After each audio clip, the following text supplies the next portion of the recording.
भगवान की लीला कि गोदावरी के किनारे ही क्यों, समीप में एक नदी और है, कृष्णा नदी दक्षिण में।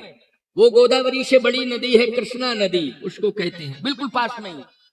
अच्छा एक बात बताओ, जब नदी तो वो अच्छी लगती है जिसमें जल अधिक हो, वो नदी अच्छी लगती है। कृष्णा नदी में बहुत जल है, गोदावरी से ज्यादा जल है, याद रखना। लेकिन आपको एक बात बता दें, गोदावरी के तट पर ही भगवान ने अपनी कुटी क्यों बनाई, पर्ण कुटी। गोदावरी निकट प्रभु रहे पर्ण कुटी छाए, तो गोदावरी के तट पर पर्ण कुटी क्यों, कारण है ये। भगवान को दक्षिण जाना है, चित्रकूट में रह रहे थे लेकिन याद कर रहे थे दक्षिण भारत की कि मुझे जाना है।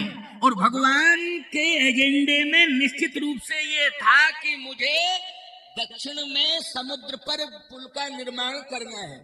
ये भगवान के एजेंडे में पहले से, भले किसी को पता नहीं था, भगवान ने ये योजना बंदरों को भी नहीं बताई थी, किसी को नहीं, केवल ये सीताराम जी बस दोनों जानते थे, लक्ष्मण जी भी नहीं जानते थे। क्योंकि लक्ष्मण हूं यह, लक्ष्मण हूं यह मरम न जाना, जो कछु चरित रचऊ भगवान। लक्ष्मण जी भी इस मर्म को नहीं जानते, लेकिन सीता जी जानती है, किशोरी जी। ये मर्म क्या था, जिस समय भगवान चित्रकूट में रह रहे थे तो समस्त नदियां आई, उनमें गोदावरी भी आई। गोदावरी कहां से आ गई चित्रकूट में, गोदावरी का प्रमाण क्या है कि गोदावरी जी कहां से आई हैं, कैसे आई हैं। आखिर गोदावरी चित्रकूट में प्रश्न ही नहीं उठता है, क्योंकि दक्षिण के पर्वत से निकलने वाली वो गोदावरी यहां कहां मध्य भारत में, मध्य प्रदेश में प्रकट हो जाएगी। लेकिन याद रखना, जब संपूर्ण नदियां, गंगा जी भी आ रही थी चित्रकूट में, और भी तमाम यमुना जी, सरस्वती जी, आदि आदि अनंत नदियां सब आ रही थी, उस समय गोदावरी भी आई। अब जब गोदावरी जी आई तो याद रखना, सब नदियां तो चली गई, लेकिन गोदावरी कहती है मैं बिल्कुल नहीं जाऊंगी, मैं बिल्कुल नहीं जाऊंगी। तो भगवान ने कहा कि जाओ जाओ जाओ, आई हो, सब आई चली गई, लेकिन तुम भी जाओ। गोदावरी ने कहा नहीं नहीं, मैं नहीं जाऊंगी, मैं नहीं जाऊंगी। भगवान ने कहा नहीं, चली जाओ, ठीक रहेगा। तो वहीं पर लुप्त हो गई गोदावरी। कहां, वहीं पर लुप्त हो गई कि हम प्रकट रहेंगे तो रोज टोकेंगे प्रभु, समझ गए हो कि नहीं, रोज ही टोकेंगे प्रभु कि मैंने कहा था, वो बात नहीं मानती हो। अब सब नदियां बात मान गई, तुम बड़ी जिद कर रही हो, पीछे ही पड़ गई हो, बात नहीं मानती हो। तो गोदावरी लुप्त हो गई, लेकिन उसने चित्रकूट नहीं छोड़ा प्यारे, वो वहीं पर लुप्त हो गई। प्रतिज्ञा कर ली कि जब प्रभु राम जाएंगे तो उनको मैं अपने साथ ले जाऊंगी, वो साथ साथ रहूंगी, ले जाऊंगी, लेके ही जाऊंगी। ऐसा प्रमाण मिलता है कि भगवान श्री राम जब गए तो गुप्त रूप में गोदावरी प्रभु के साथ गई, और जहां पर वो गोदावरी जी का मूल स्वरूप, बृहद स्वरूप दिखाई देता है, बस वहीं प्रकट हो गई और भगवान के चरण पकड़ लिए, कहा प्रभु बस यहीं आप निवास करो। आपने चित्रकूट में मंदाकिनी के तट पर कुटी बनाई, अब आप मेरे इस गोदावरी तट पर कुटिया बनाएं, कृपा करके रहें। तो इसका मतलब है कि गोदावरी जी के अनुरोध पर भगवान ने गोदावरी के तट पर अपनी कुटी बनाई है, अनुरोध किया है। परंतु मान्यता ये हो गई कि कुछ काल तक गोदावरी जी वहां रही हैं, इसलिए आज उनका वो जलप्रपात का स्वरूप आज भी चित्रकूट में है, उसको कहते हैं गुप्त गोदावरी। बोलिए गोदावरी मैया की, गंगा मैया की, यमुना मैया की, नर्मदा मैया की। भगवान गोदावरी के तट पर रह रहे, लेकिन लीला का विस्तार कैसे हो। बिना फर का बाण मारीच को दिया था, आज वो मारीच जो है लीला विस्तार के लिए भगवान का विशेष पात्र बन करके आज वो आ रहा है। तो किसी ने मारीच से कहा कि तुम माया का स्वरूप क्यों धारण कर रहे हो? ठीक है, रावण के सामने तुमने ये स्वीकार कर लिया है कि मैं जाऊंगा जाऊंगा जाऊंगा, लेकिन अब जा रहे हो तो तुम रावण से भले ही कह के आए हो कि माया का मृग रावण ने का बन के जाओ। ठीक है, उसके सामने से चले आए, लेकिन भगवान के सामने माया त्यागो। भगवान के सामने तो स्पष्टित स्वरूप होना चाहिए ना। अरे रावण के यहां से तो, उसके चंगुल से तो तुम मुक्त हो गए हो और यहां आ गए हो। अब तुमको अपना मूल स्वरूप प्रकट कर लेना चाहिए। मारीच ने कहा कि गोदावरी के तट पर माया का मिलन हो रहा है और माया का सम्मेलन हो रहा है। समझ रहे हो कि नहीं? कैसे? कहे माया की सीता और माया का मारीच मृग और माया भी रावण। इसलिए सब माया ही माया इकट्ठी हो रही है। क्यों भाई, हो रही इकट्ठी कि नहीं? रावण भी माया का, मारीच भी माया का और सीता भी माया की। माया ही माया इकट्ठी हो रही है। इसलिए मारीच ने कहा कि ये माया का खेल हो रहा है और माया का सम्मेलन हो रहा है, इसलिए उसमें हम सहभागी बन रहे हैं। ये भी प्रभु की ही इच्छा है, क्योंकि प्रभु ने अपनी इच्छा से सीता जी को माया बनाया है और मैं भी जो है प्रभु की इच्छा से ही माया का मृग बन गया हूं। इसलिए प्रभु की इच्छा में अपनी इच्छा मिला रहा हूं। ये माया का मिलन। और मायावी मारीच लक्ष्मण को दूर ले गया, राम जी को, और माया की सीता ने लक्ष्मण को दूर कर दिया। ये मायावी मृग श्री राम जी को दूर ले गया और इधर माया की सीता ने लक्ष्मण को दूर कर दिया।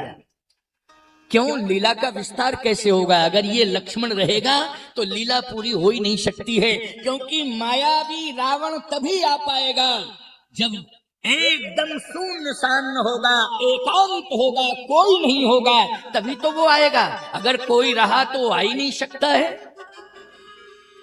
प्यारे, इसलिए मैं कहता हूं कि समाज के बीच में रहा करो,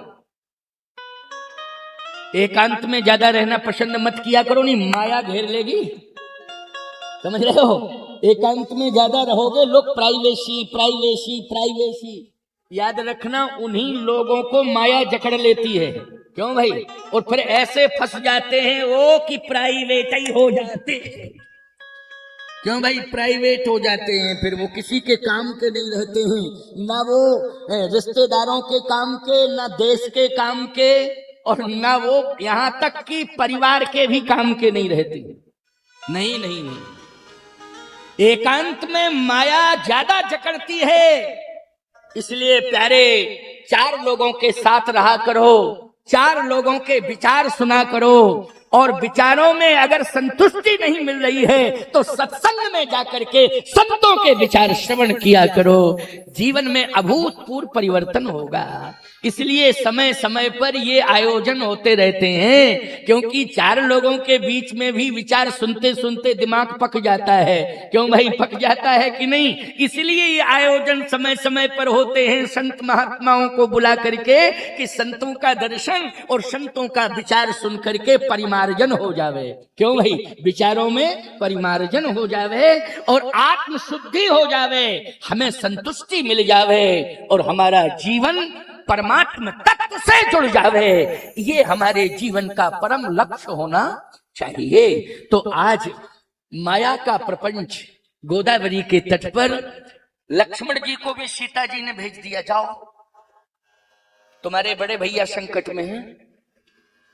लक्ष्मण जी ने कहा, भैया संकट यही है, मारीच नहीं संकट दे सकता है, ये सोने का मृग संकट नहीं दे सकता है, लेकिन हम समझ रहे हैं सबसे बड़ा संकट ये है कि मणि फणी से दूर है और फणी मणि से दूर है। बस ये सबसे बड़ा संकट है। अच्छा बोलो भाई, संकट सबसे बड़ा यही होता है ना, मणि अगर दूर हो जाए फणी से तो संकट है।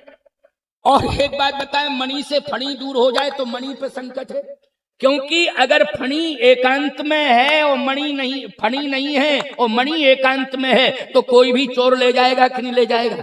कोई भी चोर ले जाएगा। इसलिए मणि के पास फणी को होना चाहिए, और फणी के पास अगर मणि है तो याद रखना फणी सुख मिलता है उसे, और आनंद की अनुभूति होती है, आत्म संतुष्टि होती है, और उसे आनंद नहीं, उस फणी को परमानंद की प्राप्ति होती है, क्योंकि मणि है उसके पास। इसलिए लक्ष्मण जी गए, किशोरी जी ने कुछ शब्द भी ऐसे कहे थे, लेकिन उन शब्दों को वाल्मीकि रामायण के मत से तो मैं नहीं कहूंगा, क्योंकि वो शब्द सामान्य ज्ञान वाले लोग पचा नहीं पाएंगे और तुरंत टिप्पणी करना शुरू कर देंगे। इसलिए ऐसी बात बिल्कुल नहीं कहनी चाहिए। जब डॉक्टर ऑपरेशन करता है तो याद रखना वो पूरी अंतड़ियों को देखता है, अंदर के फंक्शनों को देखता है, लेकिन इतना कह देता है शार्ट में कि बहुत बड़ी बीमारी थी लेकिन दूर हो गई, परंतु विस्तार से नहीं बताता है, क्योंकि विस्तार से बता दिया जाए तो सुनने वाले पता नहीं क्या क्या सोचने लगे। इसलिए वो सब कुछ जानता है लेकिन शॉर्ट में अपनी बात कह देता है। इसलिए तुलसी कृत रामायण ये समाधान है कि लक्ष्मण जी गए, और जैसे ही लक्ष्मण पहुंचे तो मायावी रावण आ गया। प्रभु राम के पास लक्ष्मण जी हैं, सीता जी के पास मायावी रावण है। आवा निकट यति के भेषा, साधु का भेष बना के आया हूं। जैसे ही आया कहता भिक्षाम देहि। सीता जी ने सुना, कहा अच्छा भिक्षा चाहिए महात्मा, हाँ तो मैं भिक्षा दे रही हूं। सीता जी ने सुंदर फल रखे हुए थे कुटी के अंदर, उन फलों को एक पात्र में रखा, और वो पात्र जानते हो पत्तों का पात्र था, क्योंकि वहां धातु का कोई पात्र नहीं ले सकते ना। किसका था? पत्तों का पात्र था, उसमें फल रखे हुए थे। और एक बात आपको बतावें, धातु से भी ज्यादा पवित्र होते हैं वृक्ष के पत्ते, समझ रहे हो नहीं? इसलिए भंडारा पत्तल पर होता है। अब आजकल नकली पत्तल हो गई, जाने कौन से कागज की हो गई, हाँ कौन से कागज की पत्तल हो गई, नकली पत्तल। पत्तल का मतलब है वृक्ष के पत्तों की पत्तल, वही इसी को पत्तल कहते हैं। क्यों कहते हैं कि नहीं? उसी को क्या कहते हैं? पत्तल कहते हैं। किशोरी जी ने जैसे ही वो पात्र लिया, लेकर के आई, तो कहती हैं कि महात्मा अंदर आओ, रेखा के अंदर। साधु को, नकली साधु था वो, तो मायावी था रावण, उसको ये पता नहीं कि मामला क्या है। जैसे ही प्रवेश करने लगा तो अग्नि की दीवार खड़ी हो गई, क्योंकि लक्ष्मण जी ने एक रेखा खींच दी थी, इस रेखा के अंदर रहना माता जी, रेखा के बाहर मत निकलना। जैसे ही रावण ने प्रवेश करना चाहा, उसे मालूम ही नहीं था अग्नि की दीवार खड़ी हो गई। जैसे ही अग्नि की दीवार खड़ी हुई तो एकदम पीछे हटा। मैंने यही चर्चा की थी कि अग्नि को कोई छूना नहीं चाहता। अच्छा बोलो, रावण से बड़ा बलवान है कोई? कैलाश पर्वत को उठा लेता है, चलता है तो पृथ्वी कांपती है, लेकिन अग्नि से रावण भी कांपता है। बोलो, अग्नि से रावण भी कांपता है, इतनी बड़ी पृथ्वी कांपने लगती है चलने से। ऐसा कैलाश पर्वत गेंद की तरह उठा लेता है, देवता भागने लगते हैं। जैसे ही गरजता है तो भागने लगते हैं देवता। इतनी ताकत, लेकिन बोलो अग्नि से डर रहा है कि नहीं? अग्नि से, अग्नि से डर रहा है, पीछे हो गया। ओह, बहुत बड़ा षड्यंत्र था। सीता जी ने कहा अंदर आओ महात्मा, मैं तुम्हें भिक्षा दूं। रावण बोला भिक्षा लेने आया हूं, मरने नहीं आया हूं। अगर भिक्षा देनी है तो रेखा के बाहर आके दो। सीता जी ने कहा कि मैं रेखा के बाहर तो नहीं जा सकती हूं। रावण बोला तो मैं भिक्षा भी नहीं ले सकता हूं, मैं जा रहा हूं। जैसे ही थोड़ा आगे बढ़ा, रावण सोचा कि काम ही बिगड़ रहा है, पूरा काम ही बिगड़ रहा है, माया भी है। उसी समय उसने बुद्धि का दुरुपयोग किया और वो माया भी बिलखने लगा।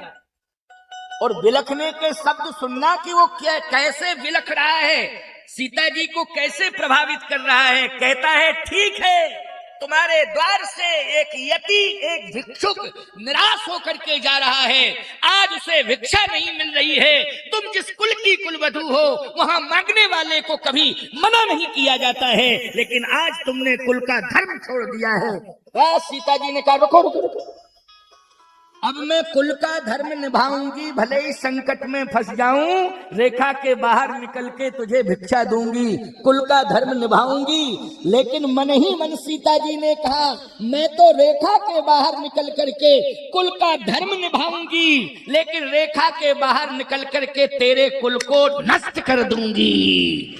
रहा न को कुल रोवन हारा, तेरे कुल में कोई रोने वाला नहीं रहेगा, तेरे कुल को नष्ट कर दूंगी, समूल वंश नष्ट हो जाएगा।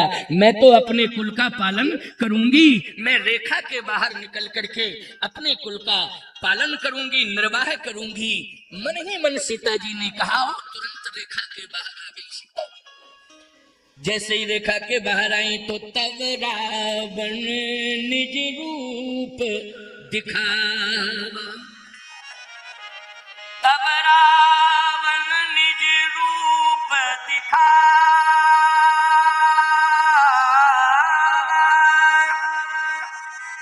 असली रूप रावण ने प्रकट कर लिया, असली रूप में प्रकट हो गया। कहता है, सीते अब बोल, तुम्हारी रक्षा कौन करेगा? तेरे पास शस्त्र है, तेरे पास सेना है, तेरे पास कौन है? सीता जी ने कहा, मेरे पास सेना नहीं है, मेरे पास शस्त्र नहीं है, लेकिन मेरे पास मेरा पातिव्रत धर्म है, वही धर्म मेरी रक्षा करेगा। पातिव्रत धर्म मेरी रक्षा करेगा। इसका मतलब है कि साहस हीन नहीं हुई जानी चाहिए, किसी भी तरह से साहस टूटा नहीं, क्योंकि ताकत धन की नहीं होती है, ताकत पहलवानों की नहीं होती है, ताकत धर्म की होती है। बोलो किसकी ताकत होती है? धर्म की ताकत होती है। ये शस्त्र वस्त्र की ताकत नहीं होती है। चाहे जितनी बड़ी दीवार हो सुरक्षा के लिए, लेकिन उस दीवार पर भी विश्वास मत करना कि हमारी रक्षा करेगी। चाहे जितने परिवार में सदस्य हो, ठीक है, हमारे पास सदस्य हैं, हमारा परिवार भरा हुआ है, हमारे परिवार में अपरिमित ताकत है, शक्ति है, लेकिन विश्वास अगर करना है, चाहे पुरुष बैठे हो चाहे मातृशक्ति बैठी हो, अगर विश्वास करना है तो अपने धर्म पर करना है। ये धर्म सबसे बड़ी ताकत है। इसलिए रावण ने धन पर विश्वास किया, रावण ने अपनी भुजाओं के बल पर विश्वास किया, रावण ने अपनी सेना पर, राक्षसी सेना पर विश्वास किया, रावण ने ब्रह्मा और शिव के द्वारा दिए हुए वरदानों पर विश्वास किया कि ये मेरी ताकत है। लेकिन बोलो, रावण की ये कोई ताकत काम आई? न ब्रह्मा के द्वारा दिए हुए वरदान काम में आए, न शिव जी के द्वारा दिए हुए वरदान काम में आए, न वो सोने की लंका काम में आई, न खजाना काम में आया, और जिन भुजाओं के बल पर कैलाश पर्वत को उठा लिया था, न वो भुजाओं की ताकत काम आई। क्यों? उसके पास सब कुछ था, लेकिन धर्म नहीं था। क्या नहीं था? धर्म नहीं था। और धर्म होता तो याद रखना, रावण का कोई बाल वांका नहीं बिगाड़ सकता था, धर्म होता। इसलिए था भरा सोना सरासर, था भरा सोना सरासर, लंक के दरबार में वो एक रत्ती ना मिला रावण को मरती बार में, एक रत्ती ना मिला रावण को मरती बार में। जाने न देना धर्म करना, लोभ मत धन धाम का, जब धर्म ही जाता रहा तो धन रहा किस काम का, जब धर्म ही जाता रहा तो धन रहा किस काम का। मेरे कहने का भक्तों आज का यह सार है, मेरे कहने का भक्तों आज का यह सार है, राम के सुमिरन बिना ये जिंदगी बेकार। राम के सुमिरन बिना ये जिंदगी बेकार है। इसलिए जितने काम धाम हैं राम से शोभा है। यदि राम से कोई दूर हो गया तो संसार के सब काम माटी में मिल जाएंगे। एक राम ना मिले तो सब काम मिले माटी में। इसलिए राम यही हमारा सत्य है, यही हमारा धर्म है, और यही हमारी शक्ति है, और यही हमारा साहस। आप सबको ये प्रेरणा दे रहा हूं। श्री जानकी जी ने कहा कि ठीक, मैं डर नहीं रही हूं तुझसे, लेकिन आज मैं ये बता देना चाहती हूं कि तेरी लंका में जा रही हूं, लेकिन तेरा विनाश करने के लिए जा रही हूं। क्या करने के लिए? विनाश करने के लिए जा रही हूं। और यदि तूने शिव से वरदान प्राप्त किए हैं तो शिव महाकाल है, लेकिन शिव जिसने तुझे वरदान दिया है वो महाकाल है, लेकिन सीता महाकाली है, जहां शिव का अस्तित्व भी चरणों में आ जाता है। सीता कौन है? महाकाली। इसलिए महाकाल भी तेरी रक्षा नहीं कर पाएगा, क्योंकि सीता क्या बन के गई है लंका? महाकाली। क्रोधवंत तब रावण लीन सिरथ बैठाए, और चला गगन पथ आतुर भैरथ हाँक न जाए। इसका मतलब है महाकाली के सामने डरने लगा। क्यों? उसे एहसास हो गया कि ये कौन है? महाकाली, इसलिए डरने लगा। और आपको एक बात बता दें, महाकाली की स्थापना कोई घर के अंदर नहीं करता है। बोलो भाई, महाकाली की स्थापना बोलो भाई कोई घर के अंदर नहीं करता है, और करता है तो याद रखना उसे बहुत सावधान रहना पड़ता है कि नहीं? इसलिए रावण जो है सीता जी को ले गया, लेकिन महाकाली बन गई है सीता, तो उसने रखा कहाँ है? जल्दी बोलो। अशोक वाटिका में रखा, एकांत में रखा। बोलो रखा कि नहीं? इसका मतलब है डर रहा है, और डरने का प्रमाण है, ऐसी बात नहीं कि प्रमाण, डरने का तो प्रमाण है। क्या प्रमाण है? क्रोधवंत तब रावण लीन सिरथ बैठाए, चला गगन पथ आतुर भैरथ हाँक न जाए। कप रहा है, रथ चलाते नहीं बन रहा है। जैसे ही सीता जी एक घनघोर स्थान पर पहुंची जहां अरण्य है, घनघोर जंगल है, ऐसे घनघोर एकांत जंगल में जब पहुंची तो सीता जी के कान में एक शब्द सुनाई दिया, राम राम राम। सीता जी ने कहा कि मेरे स्वामी को कौन पुकार रहा है?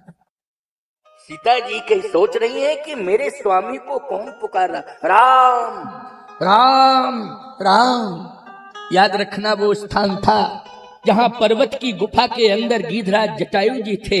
वो हमेशा राम राम राम राम कहते थे। बोलो, जटायु जी किसका नाम लेते रहते थे? राम राम राम। अच्छा, बुढ़े ज्यादा हो गए थे, जटायु जी बुढ़े ज्यादा हो गए थे ना, कई हजार वर्ष की आयु हो गई थी जटायु जी की। तो बोलो भाई, बुढ़े लोग अगर भक्त होते हैं तो नींद तो आती नहीं है बुढ़ापे में। आप कभी भी सुन लेना, जो भक्त हृदय के बूढ़े हैं, आप रात्रि को 2 बजे भी 1 बजे भी जग जाना तो उन्हें नींद नहीं आती है, उनके मुख से राम राम राम निकलेगा। बोलो, निकलेगा कि नहीं निकलेगा? राम राम राम निकलेगा। जो भक्त हृदय के, उनकी बात मैं कर रहा हूं। नहीं तो कुछ बूढ़े ऐसे भी हैं जो कहते हैं बीड़ी बीड़ी बीड़ी। उन्हें बीड़ी चाहिए। क्यों भाई? क्योंकि बिना उसके नींद नहीं आती है, बिना उसके बीड़ी के नींद ही नहीं आती है। क्या बता रहे हैं? हम राजस्थान में गए एक जगह, तो हम क्या बता रहे हैं आपको, बगल में हमको ठहरा दिया एक बुढ़ा 80, 85, 90 साल का। और 1 बजे रात को हम नींद ही खराब कर दी उसने। अरे मेरा हुक्का कहाँ गया है, हुक्का। मैंने कहा ये क्या कह रहा हुक्का। अच्छा, हम ज्यादा जानते नहीं थे हुक्का हुक्का, तो हम कहे कि ये हुक्का कोई सेवक होगा, उसको बुला रहा है बुढ़ा। हाँ, हम क्या जाने, हम यही समझे कि कोई सेवक होगा, चला गया होगा छोड़ के। तो अब वो हुक्का हुक्का हुक्का करे, कोई सुने ना, तो हम ही निकल पड़े। तो हमने कहा क्या है बाबा बात? बोले हुक्का भर दो हमारा। अरे राम राम राम राम राम राम। मैंने कहा देखो तो क्या, अरे राम राम कहा करो, ये हुक्का फुक्का और थुक्का के चक्कर में जिंदगी खराब मत करो। राम राम कहो, राम राम कहो, राम राम कहो, आदतों को सुधारो, परिवर्तन करो। राम केवल राम राम। गीधराज जटायु, गीध अधम खग आमिष भोगी, सा मांस खाने वाला अधम पक्षी, लेकिन राम राम राम राम राम राम कह रहा है। सोचो जरा, प्रेरणा लो। किशोरी जी ने कहा कि मेरे स्वामी का नाम लेने वाला कौन? बस श्री किशोरी जी भी कह रही हैं, क्योंकि जैसे सुना राम राम राम राम की आवाज आ रही, तो किशोरी जी ने भी आवाज लगाई। विपत्ति मोरी को प्रभु सुनावा, विपत्ति मोरी को प्रभु सुनावा, विपत्ति मोरी को प्रभु सुनावा, विपत्ति मोरी को प्रभु सुनावा, पुरोडास चही रास खावा, पुरोडास चही रास खावा, सीता के विलाप सुन भारी, सीता के विलाप सुन भारी, भय चराचर जीव दुखारी, भय चराचर जीव दुखारी, भय चराचर जीव दुखारी। सीता जी ने जानते हो क्या कहा? अरे दौड़ो दौड़ो दौड़ो, ये यज्ञ का, देवों का हविष्यान, ये यज्ञ की साकिल को गधा खाने जा रहा है। गधा घुस गया है यज्ञशाला में। कौन घुस गया? पुरोडास चई रासव खावा। जैसे गधा अगर देवताओं का भोजन करने लगे, क्यों साकिल को, हविष्यान को ग्रहण करने लगे, तो बहुत बड़ा पाप है कि नहीं? कितना बड़ा पाप है। इसलिए गधा किसको कहा, जल्दी बोलो। सीता जी यज्ञ की संस्कृति है, और आज खाने के लिए कौन दौड़ा है? गधा। तो कौन है वो? रावण, गधा। इसलिए उसके सिर में 10 सिरों में एक सिर गधे का। क्यों 10 सिर में एक सिर कौन सा है? जल्दी बोलो। एक गधे वाला सिर है कि नहीं? लोग पता नहीं कितने प्रकार की चर्चाएं करते हैं, विभिन्न प्रकार के उदाहरण देते हैं, लेकिन मैं तो सीधी सी बात यही कह रहा हूं कि सीता जी ने कह दिया कि ये गधा, यानी 10 सिर में एक सिर दिखाई दे रहा है गधे का, तो गलत क्या कहा बोलो भाई? कि गधे का सिर है, इसलिए ये गधा जो है हविष्यान ग्रहण करने जा रहा है, हविष्यान खाने जा रहा है, ये देवताओं का ग्रास। आज बचाओ बचाओ बचाओ। गीधराज जटायु ने कहा अरे प्रभु शब्द निकला है, इसका मतलब है कि प्रभु राम को ही कहते हैं। बोलो प्रभु किसको कहते हैं? राम को कहते हैं, क्योंकि विपत्ति मोर को प्रभु सुनावा। प्रभु तो प्रभु शब्द निकला कि नहीं? अच्छा प्रभु किसे कहते हैं? जल्दी बोलो। राम को कहते हैं कि नहीं कहते हैं? प्रभु किसे कहते हैं? राम को। अच्छा एक बात बताओ, प्रभुता किसे कहते हैं? दाम को। प्रभुता मानी दाम और प्रभु मानी राम। क्यों अर्थ है ना, इसकी व्याख्या क्या करना क्लियर है। प्रभुता मानी दाम और प्रभु मानी राम, इसलिए प्रभु शब्द निकला है। विपत्ति मोर को प्रभु ही सुनावा, इसका मतलब यह है कि कोई राम से जुड़ा हुआ ऐसा अस्तित्व है जो आज खतरे में। कोई राम से जुड़ा हुआ ऐसा अस्तित्व है वो खतरे में है। और मैं केवल राम का नाम ही नहीं लेता हूं, राम के अस्तित्व को भी जब तक मेरी श्वास चलती रहेगी मैं बचाऊंगा।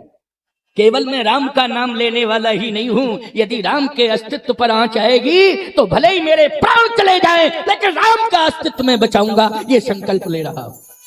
भले ही मेरे प्राण चले जाएं। देखो कितनी अच्छी सोच है। ताकत, अरे बुढ़ा है, लेकिन मैं एक बात कहता हूं कि ताकत और ताकत में भी संस्कार दिखाई दे रहे हैं। बोलो देखें, ताकत में संस्कार दिखाई दे रहे हैं कि नहीं? कि मैं राम के अस्तित्व को बचाऊंगा भले ही मेरे प्राण चले जाएं, ये ताकत में बोलो दिखाई दे रहा है कि नहीं? क्या संस्कार दिखाई दे रहा है? यानी ये ताकत का प्रदर्शन नहीं है, ये तो दर्शन है। क्या है? दर्शन। और याद रखना, धर्म एक दर्शन है, धर्म प्रदर्शन नहीं होता है, धर्म तो दर्शन है। इसलिए उसने कहा कि जब तक मैं जिंदा हूं राम के अस्तित्व को खतरे में नहीं जाने दूंगा। लेकिन आजकल लोग, गीधराज जी तो राम के अस्तित्व में अपनी शक्ति का प्रदर्शन करेंगे और अपने आत्मा को समर्पित करेंगे, प्राण निछावर करेंगे।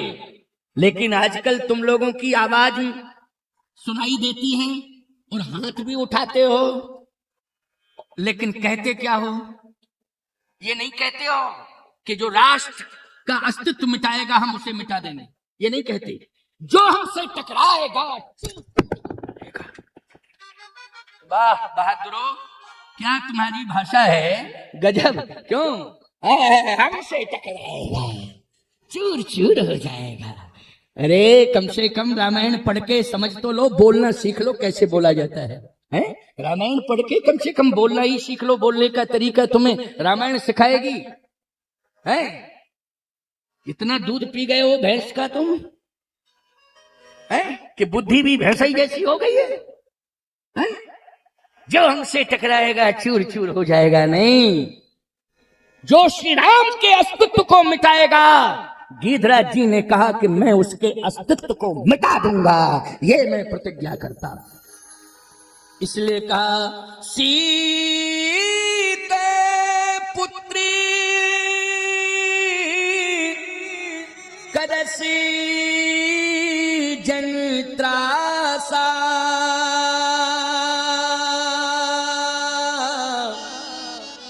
करी हो जातु धान करना।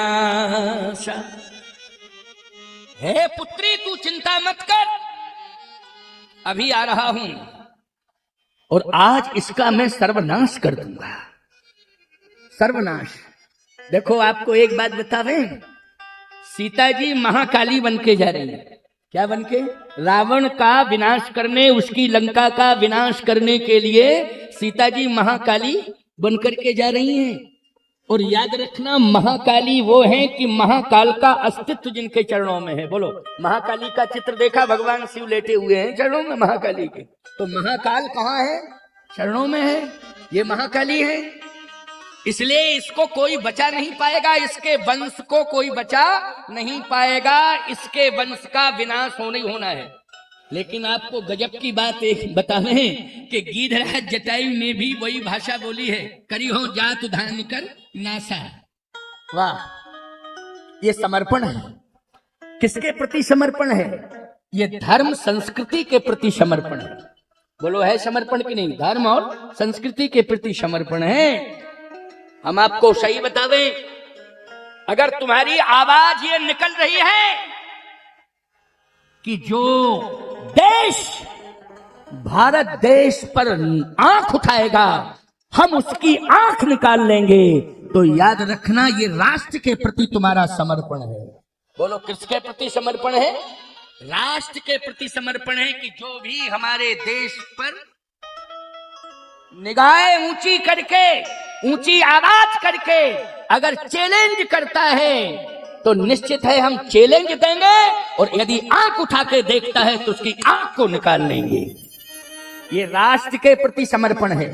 लेकिन अगर यही भाषा ये हो जाए कि पड़ोसी के दरवाजे पर तुम कमर पर हाथ रख के पहुंच जाओ और कहो, अगर तुमने निकलते ही दरवाजे से हमारे दरवाजे को देखा तो हम तुम्हारी आंख निकाल लेंगे, ईमानदारी के साथ बताओ, मुकदमा बन जाएगा उसके खिलाफ नहीं बन जाएगा? धमकी का जल्दी बोलो।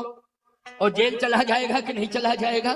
चला जाएगा कि नहीं? वो अपराधी माना जाएगा कि नहीं माना जाएगा? लेकिन अगर दूसरे देश को चैलेंज दिया है तो देशभक्त माना जाएगा कि नहीं माना जाएगा? क्या माना जाएगा? देशभक्त माना जाएगा।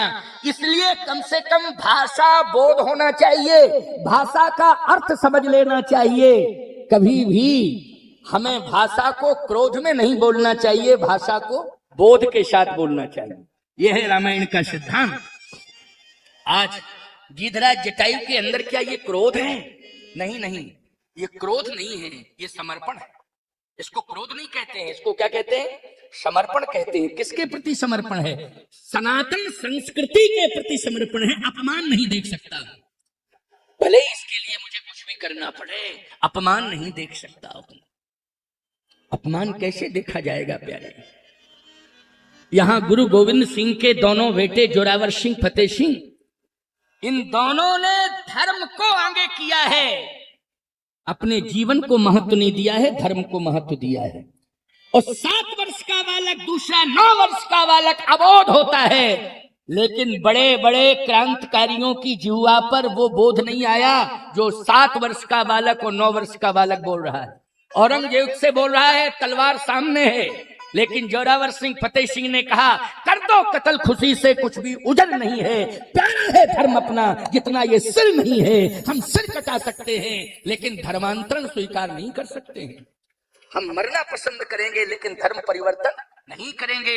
ये 7 वर्ष का बालक, 9 वर्ष का बालक, इतनी छोटी आयु में, बोलो ये संस्कार बोल रहा है कि नहीं बोल रहा है?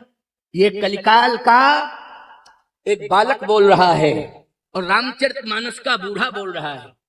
क्या बोल रहा है? रामायण का बूढ़ा, वो पक्षी जटायु जिसकी कथा आप सुन रहे हो, वो बूढ़ा क्या बोल रहा है? भाषा बोध कैसे संबोधित करना चाहिए। अगर छोटी है उम्र में तो बेटी कह के संबोधित करो, अगर समवयस्क है तो बहन कह के संबोधित करो, और अगर बड़ी है तो मां कह करके संबोधित करो। कम से कम भाषा बोध तो होना चाहिए है। इसी भाषा के कारण हमारा देश विश्व गुरु माना जाता है। बोलो, भाषा बोध के कारण हमारा भारत क्या माना जाता है? विश्व गुरु माना जाता है। इसलिए लज्जित नहीं करना है गंदी संदी भाषा को बोल करके, लज्जित नहीं करना है अपने भारत को। भाषा परिमार्जित होनी चाहिए, भारत भाषा का वैशिष्ट होना चाहिए। यदि भाषा सुधर गई तो याद रखना आप भगवान बन गए, भाषा ही आपको भगवान बना रही है। बोलो, भाषा क्या बना रही है? भगवान बना रही है। आज हजारों लोग यहाँ बैठे सुन रहे हैं, ये भाषा ही तो है। और बोलो, क्या मान रहे हो? यही तो कह रहे हो कि संत के स्वरूप में कहीं ना कहीं हमें भगवान का दर्शन हो रहा है। ये भाषा का ही प्रभाव है प्यारे। बोलो, है भाषा का प्रभाव कि नहीं? इसलिए भाषा में बोध हो, ये प्रबोधनी भाषा, वैशिष्ट होना चाहिए, संस्कार होना चाहिए, शिष्टता होना चाहिए।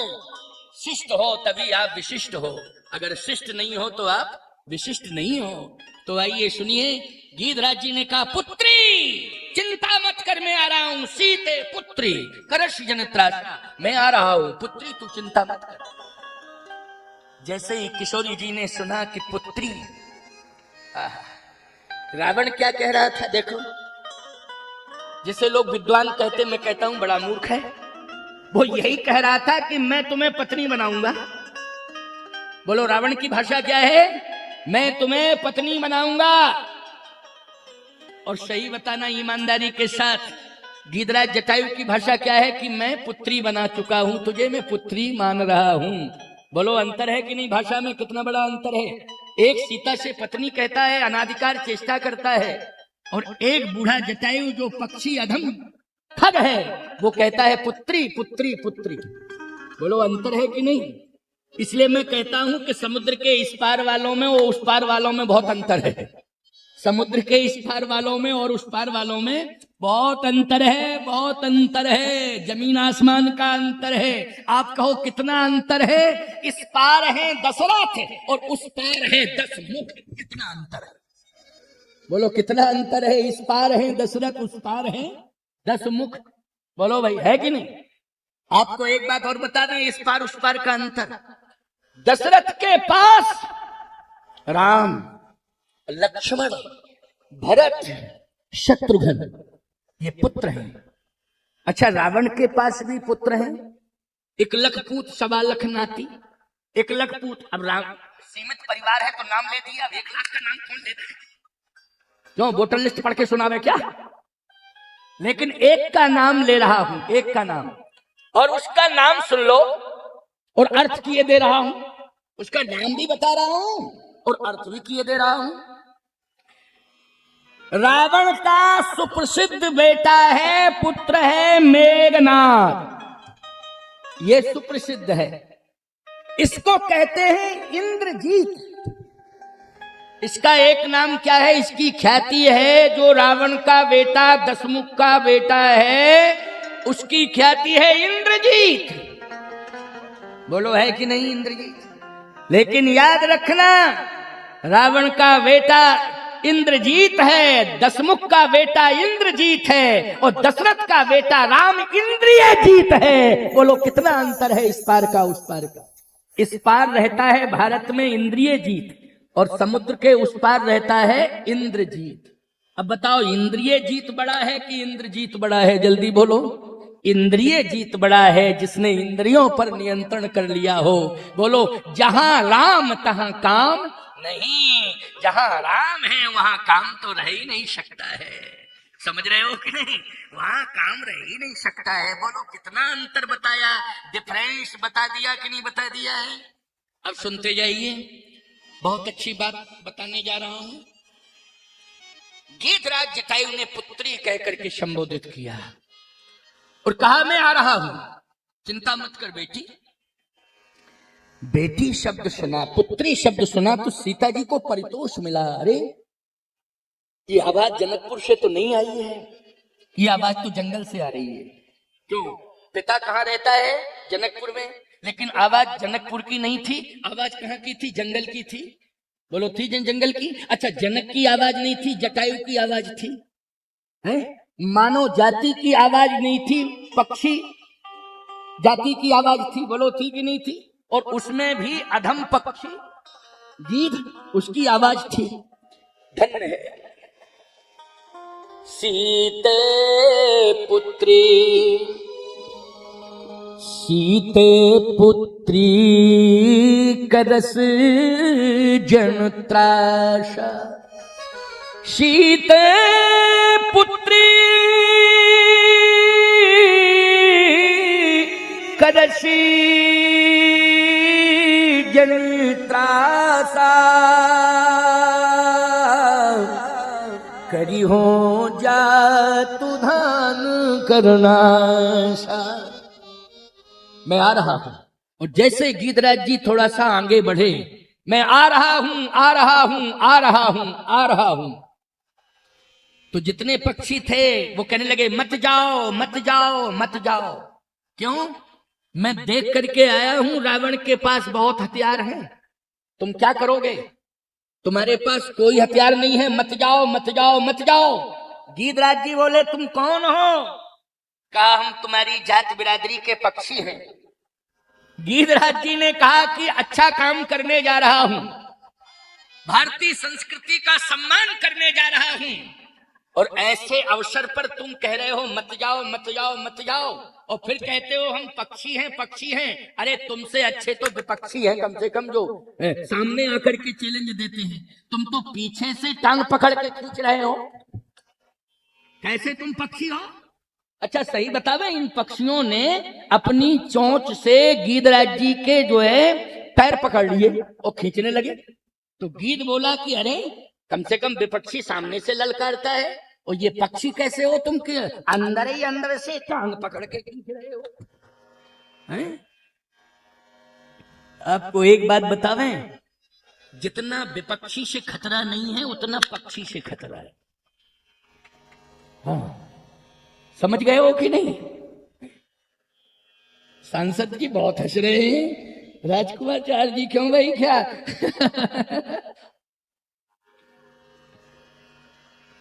सावधान, कान खोल करके मेरी बात सुन लो। मैं तो रामायण की कथा कह रहा हूं। मैं व्यक्तिगत रूप से नहीं, रामायण की कथा कह रहा हूं। वो तो मैंने देखा सांसद जी को तो मुस्कुरा रहे थे, तो मैंने कहा निश्चित है कोई कारण होगा। सावधान हो जाओ, गीत के चरित्र से शिक्षा लो, प्रेरणा लो।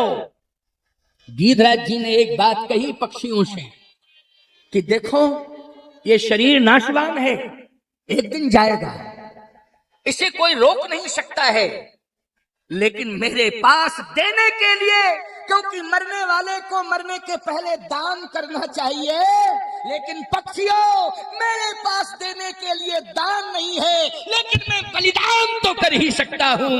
मेरे पास शरीर है, इसलिए मैं इसे बलिदान कर सकता हूं। बोलो क्या? बलिदान। एक बात सुन लो कान खोल करके, उदास मत हुआ करो। आप कहो महाराज ये तो बुजुर्गों के लिए आपने कह दिया, इसलिए बुढ़ापे की जिंदगी को भगवान के चरणों में ही समर्पित कर दो, यही बलिदानी मानी जाएगी। बोलो ये शरीर जो है परिवार को मत दो, ये भगवान के नाम को दे दो, यही तुम्हारी बलिदानी मानी जाएगी। बोलो यही त्याग माना जाएगा। नहीं, बुढ़ापे में भी त्याग नहीं कर पाता है व्यक्ति, बुढ़ापे में त्याग नहीं कर पाता है। लेकिन जो यंग बैठे हैं वो कहते हैं महाराज हमारे पास दान करने के लिए नहीं है, तो अब हमारी जिंदगी व्यर्थ है, क्या हम बलिदानी दे दें? नहीं नहीं, सुन लो, यदि तुम जवान हो, तुम्हारे पास धन नहीं है, लेकिन जवानी है, शरीर है, तुम इस राष्ट्र को श्रमदान दे दो, श्रम से सेवा कर दो, स्वच्छता अभियान के सहयोगी हो जाओ, और समय समय पर आध्यात्मिक आयोजन हो तो शारीरिक सेवा ही दे दिया करो। क्यों भाई? श्रमदान दे दिया करो, शारीरिक सेवा कर दिया करो। ये नहीं कि प्रसाद खा के पैकेट पॉलीथिन छोड़ के वो पड़ा है, झाड़ू लगती फिर रही है, और झाड़ू वालों को बुलाया जा रहा है तो वो पैसा ले रहे हैं। क्यों? और फिर बाद में पूरा हिसाब किताब में आता है सफाई कर्मियों को 50,000, 50,000 इसी में चला गया। क्यों भाई? सफाई कर्मियों में। श्रमदान करो, मंदिर में जाओ, सोच लो कि हम 10 मिनट सेवा करेंगे। अरे हिंदुओं, गुरुद्वारे में जाकर के देखो, बड़े बड़े अमीर लोग बैठे हैं, जूता चप्पल की सेवा कर रहे हैं। बोलो कर रहे हैं कि नहीं? किसकी सेवा कर रहे हैं? वो भी तो हमारे ही परिवार के भाई हैं, कोई अलग नहीं है, हमारे परिवार के भाई हैं वो। लेकिन कहीं ना कहीं उनके गुरु ग्रंथ ने यह शिक्षा दे रखी है, रोम रोम में वो शिक्षा प्रवेश कर गई है, इसलिए उस मर्यादा का वो पालन कर रहे हैं। लेकिन रामचरितमानस ग्रंथ की मर्यादा और शिक्षा तुम्हारे रोम रोम में क्यों नहीं जा रही है? यदि जा रही है तो सेवा से क्यों दूर हो रहे हो? इसलिए ये जिंदगी सेवा में समर्पित हो जावे। अगर हम जवान हैं, ताकत है, तो श्रमदान तो कर ही ले कम से कम। और भगवान ने दिया है तो दान भी करें, दान भी करें, भगवान ने दिया है। और नहीं अगर तुम्हें अभाव लगता है तो शरीर तो दिया है, श्रमदान अवश्य ही करना चाहिए।